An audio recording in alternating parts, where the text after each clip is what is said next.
Hi everybody, it's Tatiana, and as you can see, I am back home.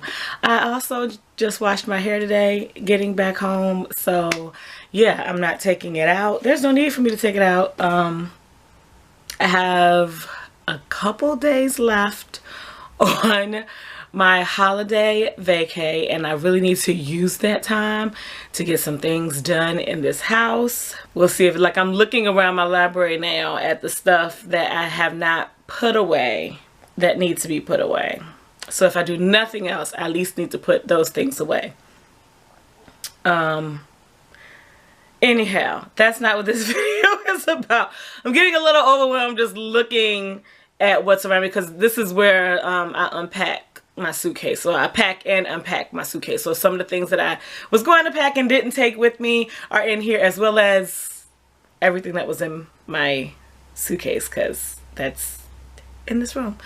A little overwhelmed, but I needed a break, and so I figured I would take this break and share with you all some of these statistics. Not really statistics, because I don't do statistics like some other booktubers do who do it very well, but this is like a 2018 retrospective.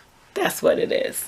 So I have my handy dandy notebook, Blue's Clues, here, and I am going to share with you just a few numbers from 2018. One thing that I was going to do in 2018 that I did not maintain.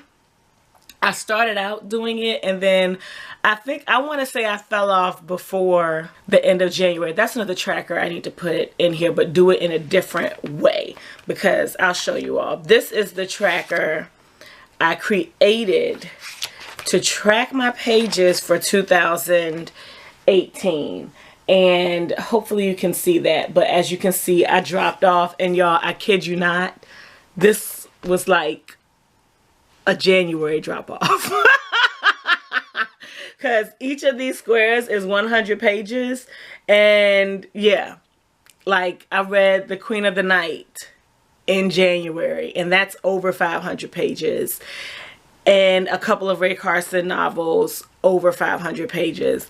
So yeah, this is a January / mid-February fall off. So I'm going to do it in a different way in my notebook, my reading journal. That's what it is. But I didn't track accurately the pages that I read for 2018. So we're going to revert to books. So in 2018, I read a total of 61 books / graphic novels / novels or novellas. And of those 61 books, 33 were by Black authors. And I have to thank Denise over at Denise D. Cooper Arts Book Live, which at this point is a channel no more, because she is going off of the internet for the entire year of 2019. How dare she? But that's her choice. I'm going to be okay with it eventually. But it's I have to thank her for doing the reading blackout, because if I look back at like just over the last 2 years, 17 and 16, I don't think I read as many books by Black authors as I did last year, which says something yet doesn't say something, because for years I only read books by Black authors. So it was nice to get back into reading so many books by Black authors, and I did a lot of that during the reading blackout and carried that excitement through the rest of the year with reading books beyond, because I had only intended to do the reading blackout for 3 months, and I went beyond the 3 months that I had set as the goal for myself. So yay. Also, of that 61 books, 39 of the books that I read were written by female authors. Now that's not to say I read 39 different female authors. Didn't. But 39 of the books that I read were written by female authors, and 21 were written by male authors, and only one that I am aware of was written by a non-binary author. Also, of the 61 books that I read, 17 were graphic novels, 8 were novellas, 1 was a short story. I had 23 library books. And only 18 of the books and graphic novels I read were books that were on the TBR shelf, the owned and unread shelf that I created as of January 13th of last year.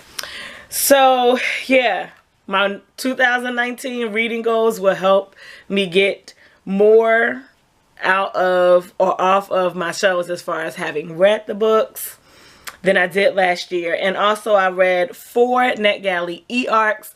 I am not counting A Time of Dread because I didn't even know I got the e-arc of that until I had already purchased the book. Even though I did post my review on NetGalley, I'm not counting that in the NetGalley e-arcs. So if you don't follow me on Instagram, I will show you my reading tracker for this year. For my owned and unread books, is not as pretty as the one I did last year because I took my coloring pencils with me to color. I had, of course, my pen with me and my planner. And I did not take my ruler, nor did I take a pencil, like a regular pencil that I could use to draft my lines and then erase. So I kind of free-handed my owned and unread shelf this year. And so this is what it looks like. It's just not as pretty as it was last year. And I'm okay with that. I hope you can still see me and see it. But this is the first 2 pages. Yes, the first 2 pages. And then this is it continued. This is ridiculous. Like, this is ridiculous.